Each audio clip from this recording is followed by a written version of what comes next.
കാര്യങ്ങൾ കേരളത്തിലെ വിദ്യാർത്ഥി സമൂഹത്തെ ശ്രദ്ധയിൽപ്പെടുത്താൻ വേണ്ടിയിട്ടാണ് ഇന്നിങ്ങനെ മാധ്യമങ്ങളെ കാണാൻ താല്പര്യപ്പെട്ടത്. എല്ലാവർക്കും അറിയുന്ന പോലെ തന്നെ നീറ്റ്, അതുപോലെ തന്നെ നീറ്റ് പരീക്ഷ ഉൾപ്പെടെ നടത്തുന്ന നാഷണൽ ടെസ്റ്റിംഗ് ഏജൻസിയുമായി ബന്ധപ്പെട്ട വലിയ വിവാദങ്ങൾ ഇന്ത്യയിൽ നടക്കുകയാണ്. അതുമായി ബന്ധപ്പെട്ട് സുതാര്യത ഉറപ്പുവരുത്താൻ സർക്കാരിന് ബാധ്യതയുണ്ട്. അത് അടിയന്തരമായി ഇടപെടലുണ്ടാകണമെന്ന് ആവശ്യപ്പെട്ടുകൊണ്ട് തിങ്കളാഴ്ച ജില്ലാ കേന്ദ്രങ്ങളിൽ കേന്ദ്ര ഓഫീസുകൾക്ക് മുമ്പിൽ MSF സമരം നടത്താൻ വേണ്ടി തീരുമാനിച്ചിട്ടുണ്ട്. രണ്ടാമതൊരു പ്രധാനപ്പെട്ട കാര്യം, നാളെ കേരളത്തിലെ പ്രധാനപ്പെട്ട ഒരു യൂണിവേഴ്സിറ്റി ആയിട്ടുള്ള ടെക്നിക്കൽ യൂണിവേഴ്സിറ്റി, കേരള KTU എന്ന് പറയുന്ന കേരള ടെക്നിക്കൽ യൂണിവേഴ്സിറ്റി തിരഞ്ഞെടുപ്പ് നാളെ രാവിലെ 10 മണിക്ക് ആരംഭിക്കുകയും വൈകുന്നേരം 4 മണിക്ക് അതിന് റിസൾട്ട് പ്രഖ്യാപിക്കുകയും ചെയ്യുമെന്ന് തീരുമാനിച്ചതായിരുന്നു. ഇന്നലെ മുതൽ MSFൻ്റെയും KSUവിൻ്റെയും UUCമാരുടെ ഫോണുകളിലേക്ക് ഭീഷണി കോളുകൾ വന്നുകൊണ്ടിരിക്കുന്നു. അവരുടെ വീടുകളിൽ കയറി മാതാപിതാക്കളെ ഭീഷണിപ്പെടുത്തുന്ന സാഹചര്യം ഉണ്ടാകുന്നു. മലപ്പുറം ജില്ലയിൽ ഒരു ഗവൺമെൻറ് എഞ്ചിനീയറിംഗ് കോളേജ് പഠിക്കുന്ന വിദ്യാർത്ഥിയുടെ വീട് പത്തനംതിട്ടയിലാണ്. അവിടുത്തെ CPMൻ്റെ പാർട്ടി നേതാക്കന്മാർ പത്തനംതിട്ടയിൽ അവരുടെ വീട്ടിൽ കയറിക്കൊണ്ട് മകൻ വോട്ട് ചെയ്യാൻ വേണ്ടി വന്നാൽ പിന്നീട് വീട്ടിൽ കിടത്തിയുറപ്പിക്കില്ല എന്ന് പറഞ്ഞുകൊണ്ട് അച്ഛനെയും അമ്മയും ഭീഷണിപ്പെടുന്ന സാഹചര്യം ഉണ്ടാകുന്നു. അങ്ങനെ ഭയപ്പെടുത്തിയും ഭീഷണിപ്പെടുത്തിയും ഈ തിരഞ്ഞെടുപ്പ് അട്ടിമറിക്കാൻ വേണ്ടി SFI ഇന്നലെയും മിനിയാന്നുമായി വലിയ ശ്രമം നടത്തിക്കൊണ്ടിരിക്കുന്നു. MSFൻ്റെയും KSUവിൻ്റെയും ഭാരവാഹികൾ അതിനെ വളരെ കൃത്യമായി അഡ്രസ്സ് ചെയ്ത് അതിനെ മറികടന്ന് ഇന്ന് തിരഞ്ഞെടുപ്പിന് തിരുവനന്തപുരത്തേക്ക് UUCമാർ എത്തിയതിന് ശേഷം നാളെ രാവിലെ തിരഞ്ഞെടുപ്പ് നടക്കുമ്പോൾ അവിടേക്കുള്ള യാത്രകൾ ആരംഭിച്ച ശേഷം പൊടുന്നനെ ഇന്ന് ഒരു ഓർഡർ ഇറക്കിയിരിക്കുന്നു, തിരഞ്ഞെടുപ്പ് നിർത്തിവച്ചിരിക്കുന്നുവെന്നാണ്. ഒരു കാരണവുമില്ലാതെ SFI പരാജയപ്പെടും എന്ന ഒരൊറ്റ കാരണത്താൽ ഒരു സർവകലാശാല യൂണിയൻ തിരഞ്ഞെടുപ്പ് നിർത്തിവച്ചിരിക്കുന്നുവെന്ന് പറയുന്ന ഏറ്റവും മോശകരമായിട്ടുള്ള ഒരു സർവകലാശാലയെ സംബന്ധിച്ചിടത്തോളം SFIക്ക് വേണ്ടി ഇത്രയേറെ അടിമപ്പണിയെടുക്കുന്ന ഒരു ഘട്ടത്തിലേക്ക് KTUയുടെ ഉത്തരവാദിത്തപ്പെട്ട സ്ഥാനത്തിരിക്കുന്ന ഉദ്യോഗസ്ഥന്മാർ മാറിയിരിക്കുന്നു എന്നത് ഏറെ സങ്കടകരമായ ഒരു കാര്യമാണ്. ഞങ്ങൾ പറയുന്നത് ഏത് തിരഞ്ഞെടുപ്പിനെയും ഏത് കാലഘട്ടത്തിലും നേരിടാൻ പ്രാപ്തമായിട്ടാണ് MSFും KSUം അതിൻ്റെ പ്രവർത്തനങ്ങളെ മുന്നോട്ട് കൊണ്ടുപോയിക്കൊണ്ടിരിക്കുന്നത്. നിങ്ങൾക്കറിയാം, കഴിഞ്ഞ ദിവസമാണ് കാലിക്കറ്റ് യൂണിവേഴ്സിറ്റി തിരഞ്ഞെടുപ്പ് നടന്നത്.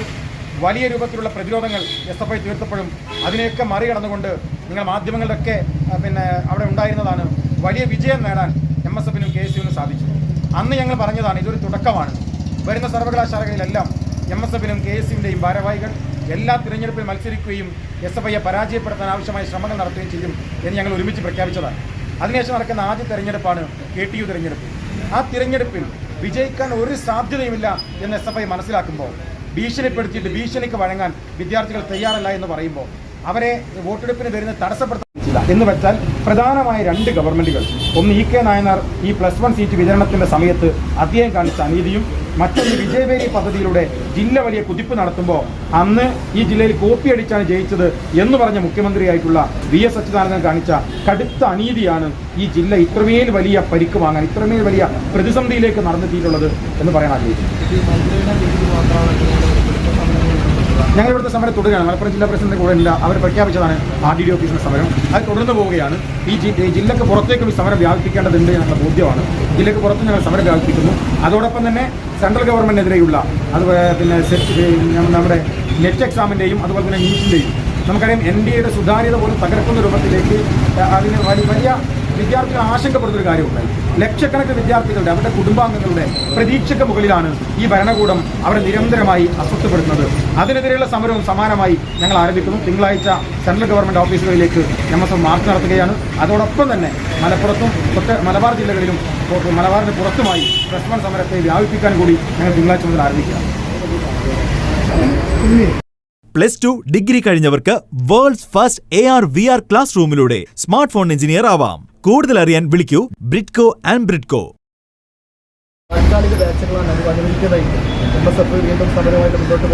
ഒരു കാരണവശാലും അംഗീകരിക്കാൻ കഴിയാത്ത ഒരു കാര്യമാണ്. കഴിഞ്ഞ തവണയും അവർ ഇത്തരത്തിൽ പറഞ്ഞ് മുന്നോട്ട് കൊണ്ടുപോയി അവസാനം ഏതാണെങ്കിലും താൽക്കാലിക ബാച്ച് അനുവദിച്ചുകൊണ്ട് പിന്മാറാനാണ് ഗവൺമെൻറ് തയ്യാറായിട്ടുള്ളത്. നമുക്കറിയാം, ഇനിയിപ്പോൾ 3rd അലോട്ട്മെൻറ്റ് കഴിഞ്ഞു. ഇനി കുട്ടികളോട് പറഞ്ഞ സീറ്റ് ആവശ്യമുള്ളവരൊക്കെ രണ്ടാമത് ഒരിക്കൽ കൂടി അപേക്ഷിക്കണമെന്നാണ്. അത് പറയുന്നത് തന്നെ നീതിയല്ല. കാരണം ഞങ്ങൾക്ക് സീറ്റ് വേണമെന്ന് പറഞ്ഞ് വിദ്യാഭ്യാസം അവകാശമാക്കിയ ഒരു സ്റ്റേറ്റിനകത്ത് ഞങ്ങൾക്ക് സീറ്റ് വേണമെന്ന് പറഞ്ഞ് 4 ലക്ഷത്തിലധികം വിദ്യാർത്ഥികൾ അപേക്ഷ സമർപ്പിക്കപ്പെട്ടാൽ അവർക്കെല്ലാവർക്കും സീറ്റ് കൊടുക്കുക എന്നത് ഗവൺമെൻറ്റിൻ്റെ ബാധ്യതയാണ്. അതിൽ നിന്ന് ഇനി തേർഡ് അലോട്ട്മെൻറ്റ് കഴിഞ്ഞു, ഇനി സീറ്റ് ആവശ്യമുള്ളവർ ഒരിക്കൽ കൂടി അപേക്ഷിക്കണമെന്ന് പറഞ്ഞുകൊണ്ട് വിദ്യാർത്ഥികളെ നിരന്തരമായി പ്രയാസപ്പെടുന്ന ഒരു സാഹചര്യത്തിലേക്കാണ് ഗവൺമെൻറ് പോകുന്നത്. ഇതിൻ്റെ ഒരു മറുപടി എന്ന് പറയുന്നത്, അല്ലെങ്കിൽ പരിഹാരം എന്ന് പറയുന്നത് താൽക്കാലിക ബാച്ച് അല്ല എന്ന് ഞങ്ങൾ തുടക്കം മുതലേ പറയുന്ന കാര്യമാണ്. അതുകൊണ്ടൊരു പരിഹാരമേ അല്ല. പരിഹാരം ഉണ്ടാകേണ്ടത് സ്ഥിരമായ ബാച്ച് അനുവദിക്കുക എന്നതാണ്. ഉമ്മൻചാണ്ടി ഗവൺമെൻറ് അവസാനം അനുവദിച്ചതല്ലാതെ കേരളത്തിൽ സ്ഥിരമായ ബാച്ചുകളോ സീറ്റുകളോ ഇതുവരെ അനുവദിക്കപ്പെട്ടിട്ടില്ല. കഴിഞ്ഞ 8 വർഷക്കാലം അത് ചെയ്തിട്ടില്ല. അതാണ് ഭീകരമായ രൂപത്തിലേക്ക് മലബാറിലും മലപ്പുറത്തും ഈ പ്രശ്നം ഉണ്ടായിട്ടുള്ളത്. അത് തിരുത്താൻ പിണറായി സർക്കാർ തയ്യാറാകണം എന്ന് ഞങ്ങൾ ആവശ്യപ്പെട്ടു. ക്ലാസ് തുടങ്ങാൻ ഇനി കുറഞ്ഞ ദിവസങ്ങൾ കൂടെ ഉള്ളൂ. അങ്ങനെയാണെങ്കിൽ വിദ്യാഭ്യാസ മന്ത്രി നേരിൽ കണ്ട് ഇതിൻ്റെ ആവശ്യം അറിയിക്കുന്ന ഇനി വിദ്യാഭ്യാസ മന്ത്രിക്ക് ഈ വിഷയത്തെക്കുറിച്ച് അറിയാത്ത പ്രശ്നമല്ലല്ലോ. വിദ്യാഭ്യാസ മന്ത്രിയെ നേരിട്ട് MLA കണ്ടതാണ്. ഞങ്ങളുടെ പാർലമെന്ററി പാർട്ടിനകത്ത് കുഞ്ഞാലി സാഹിബ് നേരിട്ട് 2 തവണ ഞങ്ങൾ കണ്ടതാണ്. MSF നേരിട്ട് അദ്ദേഹത്തിന് നിവേദനം നൽകിയതാണ്. ഇനി അവർക്കൊന്നും അറിയാത്ത പ്രശ്നമില്ല.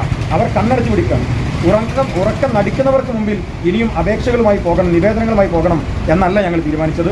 ഞങ്ങൾ തുടങ്ങി വെച്ച സമരത്തെ ശക്തമായി മുന്നോട്ട് കൊണ്ടുപോവുകയും മന്ത്രിയുടെ കണ്ണിന് ചുവട്ടിലേക്ക്, കാതിന് ചുവട്ടിലേക്ക് ഈ സമരത്തെ വ്യാപിക്കുകയും ചെയ്യുക എന്നാണ് ഞങ്ങൾ തീരുമാനിച്ചത്. ഇടതുപക്ഷം ഉന്നയിക്കുന്ന ഒരു പ്രധാന ആരോപണം ഇവിടെ നിങ്ങളുടെ പാർട്ടി ഭരിച്ച സമയത്തും പിന്നെ ഇതിലൊന്നും ഒരു പരിഹാരം കണ്ടിരുന്നില്ല എന്നതാണ്. അപ്പോൾ ആ കാലത്തും പരിഹരിക്കാത്തതിനെ കുറിച്ചാണ് ഇപ്പോൾ MSF അടക്കം സമരം ചെയ്യുന്നതെന്നൊരു ആരോപണം. വളരെ ദുർബലമായ വാദമാണ്. ഞങ്ങൾ കഴിഞ്ഞ 8 വർഷക്കാലവും പറഞ്ഞുകൊണ്ടിരിക്കുന്ന ഒരു കാര്യമാണ്. ഈ UDF ഭരിക്കുന്ന കാലം എന്ന് പറഞ്ഞാൽ ഏതാണ് ആ കാലം?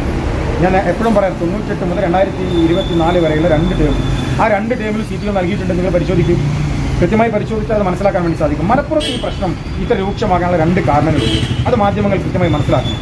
ഒന്നാമത്തെ കാരണം, ആരംഭിക്കുന്ന സമയത്ത് 98-ലെ ഗവൺമെൻറ് ഇത് വിതരണം ചെയ്യുന്നിടത്ത് നീതി കാണിച്ചില്ല എന്നതാണ്. നീതി കാണിച്ചില്ല എന്നാണ് മലബാറിലെ ഈ പ്രശ്നത്തിന് ഏറ്റവും പ്രധാനപ്പെട്ട കാരണം, പ്രത്യേകിച്ച് മലപ്പുറത്തെ പ്രശ്നത്തിൻ്റെ കാരണം. ആരായിരുന്നു അന്ന് ഭരിച്ചത്? അന്ന് ഇടതുപക്ഷമായിരുന്നു, VK നായനാരായിരുന്നു.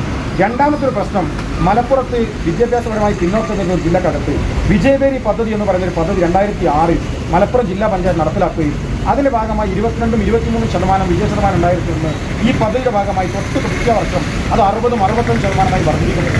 ആ സമയത്ത് ഭരിക്കുന്ന ഭരണകൂടത്തിന് ബാധ്യതയുണ്ട്. വിജയബേരി പദ്ധതി പറയുന്ന പദ്ധതിയിലൂടെ രാഷ്ട്രീയ ഭേദമന്യേ ഇവിടെ രാഷ്ട്രീയ പാർട്ടികളും ഭരണകൂടങ്ങളും ഒരുമിച്ചിരുന്നുകൊണ്ട്, പ്രാദേശിക ഭരണകൂടങ്ങളും ഒരുമിച്ചിരുന്നുകൊണ്ട് മലപ്പുറത്ത് വലിയൊരു വിദ്യാഭ്യാസ കുതിപ്പ് നടത്തിയിരിക്കുന്നു.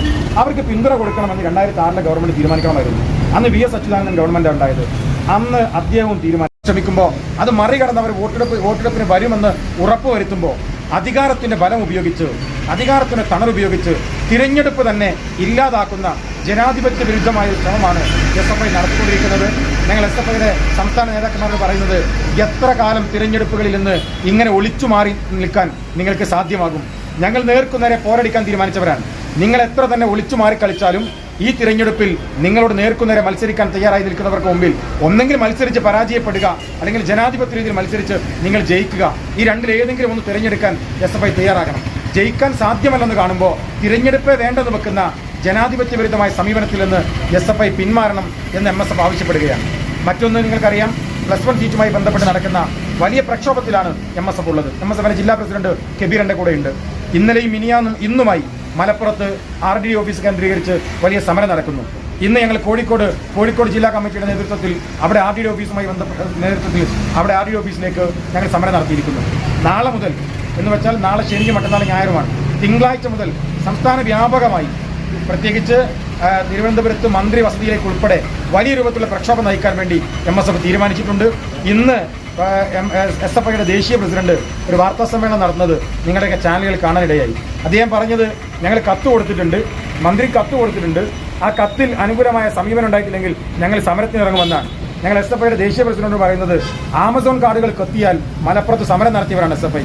ഇപ്പോഴും 3ാം അലോട്ട്മെന്റ് കഴിഞ്ഞ് വിദ്യാർത്ഥികൾ 10-30,000 കുട്ടികൾ പുറത്താണ് എന്ന് പറയുമ്പോൾ ഇനിയും കത്ത് കൊടുത്തിട്ടുണ്ട് എന്ന് പറയുന്ന SFIയുടെ ദേശീയ പ്രസിഡന്റ് പറയുന്നത്, നിങ്ങളുടെ കത്തോ നിങ്ങളുടെ പ്രഖ്യാപനങ്ങളോ അല്ല വേണ്ടത്, നിങ്ങൾ ആത്മാർത്ഥമായാണ് സമരം ചെയ്യുന്നതെങ്കിൽ MSFിന്റെ ജില്ലാ പ്രസിഡന്റ് ഉണ്ട്, ഞങ്ങൾ RDD ഓഫീസിലേക്ക് അനിശ്ചിതകാല സമരം പ്രഖ്യാപിച്ചതാണ്, നാളെയും ഞങ്ങൾ RDD ഓഫീസിന് മുമ്പിൽ സമരമുണ്ട്, നിങ്ങൾക്ക് ഞങ്ങളോടൊപ്പം വന്ന് വിദ്യാർത്ഥികളോട് ഐക്യദാർഢ്യം പ്രഖ്യാപിക്കണം എന്ന് SFIയോട് ഞങ്ങൾ ആവശ്യപ്പെടുകയാണ്. ഇത്തരത്തിൽ മന്ത്രി പറയുന്നു സീറ്റില്ലായിരുന്നു. SFIയുടെ ദേശീയ പ്രസിഡന്റ് ഇന്ന് പത്രസമ്മേളനം നടത്തിയിട്ട് പറയുന്നു ഇവിടെ സീറ്റിന് പ്രശ്നമുണ്ട് എന്ന്. കഴിഞ്ഞ ദിവസം SFIയുടെ ജില്ലാ കമ്മിറ്റി പത്രക്കുറിപ്പ് ഇറക്കിയിട്ട് കണക്കുകൾ വെച്ച് പോസ്റ്റ് ഇറക്കുന്നു മലപ്പുറത്ത് പ്രശ്നമില്ല എന്ന് വെച്ചാൽ ഇടതുപക്ഷത്തിന്റെ വിദ്യാർത്ഥി സംഘടനകൾക്ക് തന്നെ സ്ഥായിയായ ഒരു തീരുമാനം മലപ്പുറത്തെയും മലബാറിലെയും +1 വിഷയത്തിൽ ഇല്ല എന്നതാണ് ഇതിൽ നിന്ന് വ്യക്തമാകുന്നത്. ഞങ്ങൾ പറയുന്നത് അതിശക്തമായ സമരവുമായി ഞങ്ങൾ മുന്നോട്ട് പോവുകയാണ്. 3ാം അലോട്ട്മെന്റ് കഴിയുമ്പോൾ 1,00,000-ലധികം വിദ്യാർത്ഥികൾ പുറത്തിരിക്കുന്നു എന്ന് പറയുന്ന ഏറ്റവും ഭീകരമായ ഒരു സാഹചര്യം മലപ്പുറം ജില്ലയിൽ സൃഷ്ടിക്കപ്പെട്ടിട്ടുള്ളത് കഴിഞ്ഞ 8 വർഷക്കാലത്തെ പിണറായി വിജയന്റെ നിസ്സംഗതയാണ്. അതിനെതിരെയുള്ള സമരം മലപ്പുറത്ത് മാത്രം ഒതുങ്ങുന്നതല്ല, അത് കോഴിക്കോട്ടേക്കും മലബാറിലേക്കും തിരുവനന്തപുരത്തേക്കും സംസ്ഥാന വ്യാപകമായും മന്ത്രി വഴി തടയുന്നതുൾപ്പെടെയുള്ള സമരത്തിലേക്ക് ഞങ്ങൾ കടക്കുന്നു എന്ന് കൂടി പറയാൻ ഈ അവസരം ഉപയോഗപ്പെടുത്തുകയാണ്. ഈ 3ാം അലോട്ട്മെന്റ് അൽസലാമ ഐ ഹോസ്പിറ്റൽ 21 ലക്ഷത്തോളം സന്തുഷ്ടരായ ഉപഭോക്താക്കളും 2 ലക്ഷത്തോളം തിമിര ശസ്ത്രക്രിയകളും പൂർത്തിയാക്കിയ മലബാറിലെ ഏക കണ്ണാശുപത്രി. ലോകോത്തര നിലവാരമുള്ള ചികിത്സാ സംവിധാനങ്ങൾ, എല്ലാ നേത്രരോഗ ചികിത്സാ സൗകര്യങ്ങളും വിദഗ്ധരായ ഡോക്ടർമാരുടെ മേൽനോട്ടത്തിൽ. Al Salama eye hospital, hospital road, Perinthalmanna.